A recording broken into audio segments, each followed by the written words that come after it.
This is a short example of how our unique digital film clips can be embedded into your family tree to produce both a factually accurate narrative and visual representation of how your Scottish ancestors lived and worked.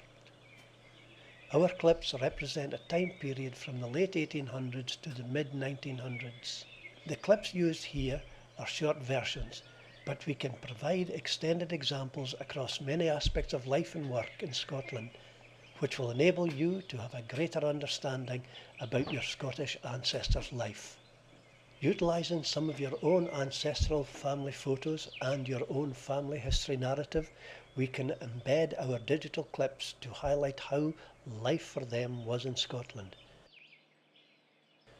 If your ancestors worked in agriculture, for example, we will show how the land was first taken into production with hard labour, utilising simple tools.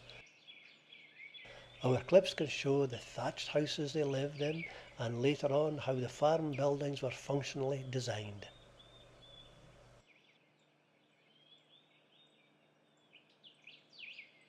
The training and role that the Clydesdale horse would have played in the development of agriculture and the type of technologies used for the implements.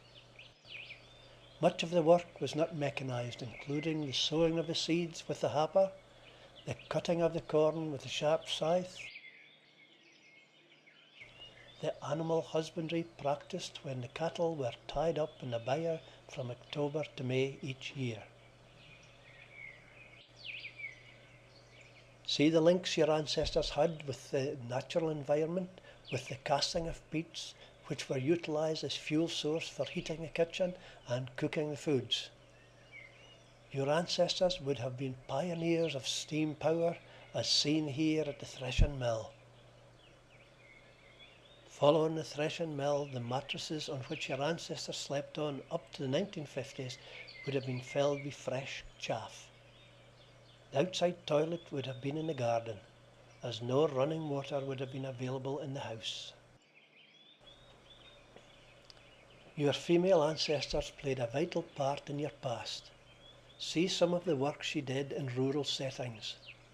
Butter and cheese was made by her. The weekly wash was done either in the wash house or outside in the wash tub.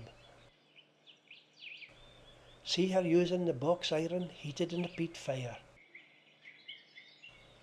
Monday for her was bacon day. She also had other roles. Here we see the fishwife getting her fish from the fishermen and then walking many miles to the country locations to sell the fish. It was also a woman's work to look after the various kinds of lights used before electricity came. Your ancestors would have seen many new developments, such as the Fordson and the Ferguson tractors replacing the Clydesdale horse as a power source in agriculture in the mid-1900s. The mid-1900s also saw more families having cars.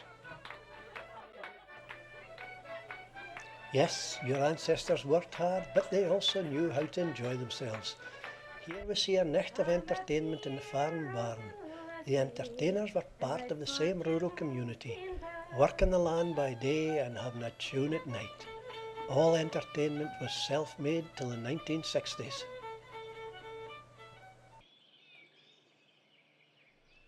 Education was also very local in its provision, with all rural areas having their own country school. Numbers in the late 1800s would have been about 120 pupils. The same school in the 1930s would have had about 70 pupils. And when most rural schools closed in the 1960s, there would have been as few as 15 pupils at that particular school. Equals 1 penny. Repeat after me, I said.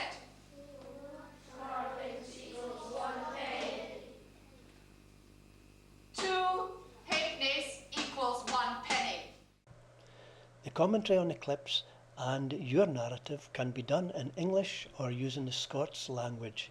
Here I speak to you in the Doric dialect of Aberdeenshire. We can make the commentary in any language of your choice. Hello, Fitlig. My name is Don Carney. I was brought up in this farm called Drumnaheath, Lay Lodge, Kintore in Aberdeenshire. There was also 4 other generations of Carneys afore me at this place. My first ancestor was my great-great-grandfather. He came here in 1793.